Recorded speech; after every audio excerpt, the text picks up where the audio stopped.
First things first, when it comes to finance and accounting, business is treated separately, business owner is treated separately. In other words, you are not your business. Looking from business perspective, to start any business, we need two kinds of capital, intellectual capital and financial capital. Financial capital is all about how business raises funds, uses it and manages it. Intellectual capital is all about the know-how, knowing how to manufacture a product, knowing how to service a customer, knowing how to run a profitable business. Again, looking from business perspective, when business needs money, it borrows. It borrows from two kinds of people, insiders and outsiders. Insiders are business owners, investors, and the three famous F, family, friends, and fools. Outsiders are predominantly from a financial institution like a bank.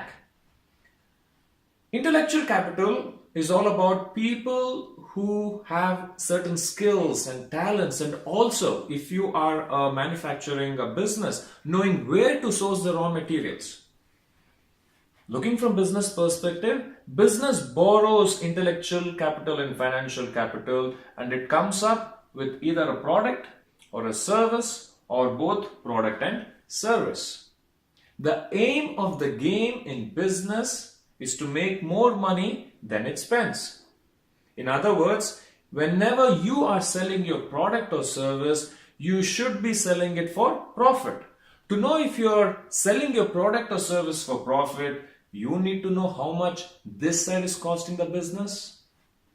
Friends, after analyzing hundreds of businesses, what I found out was most of the people in business, they are ignorant about this side of the equation. They have a vague idea and they end up making decisions based on assumption. If the assumption happens to be right, they end up making profit. If not, very soon they'll be closing down the business. Let me give you a quick example of one of my clients who runs a cafe. When I met him for the first time, he sold a cup of coffee for $4.50. I asked him, how much profit do you make on each cup of coffee? He said, oh, Chinmay, 50 cents is what it costs me to make a cup of coffee. Coffee powder, sugar, milk, another $1 for the rent, another $2 for all the overheads. So I should be making $1 profit.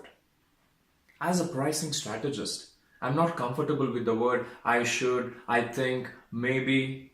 Either the business is making profit or it is not making profit.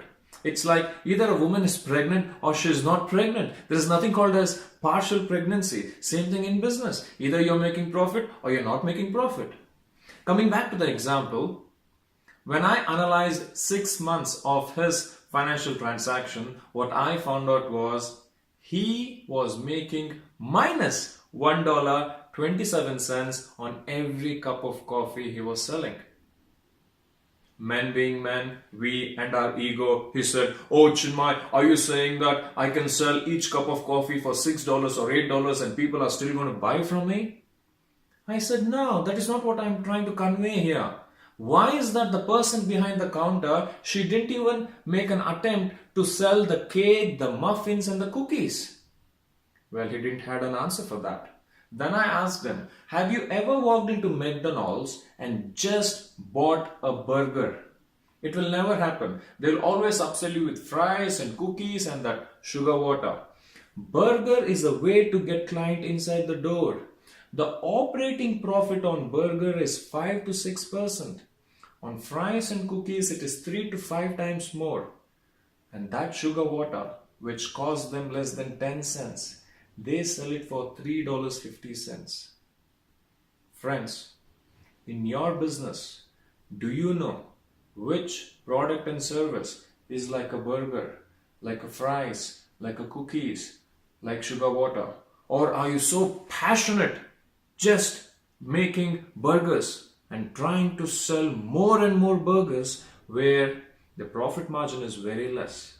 In other words, are you trying to run faster and faster just to stay at the same place. As I mentioned before, after analyzing hundreds of businesses, there was one key distinction that I found between busy, hardworking people and smart business people. One key distinction. And that was the ability to make profitable business decisions. These smart business people, they were making decisions to a great extent based on facts, based on numbers, and they had plan B, plan C in the pipeline. Busy, hardworking people, in the first place, they were busy, they were ready to work hard.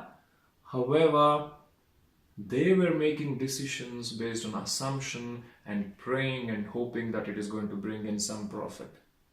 Hope is a good thing to have, but hope is not a good strategy to run a business. So let us understand to speak the language of business, which is numbers, because finance is the root of how business makes money.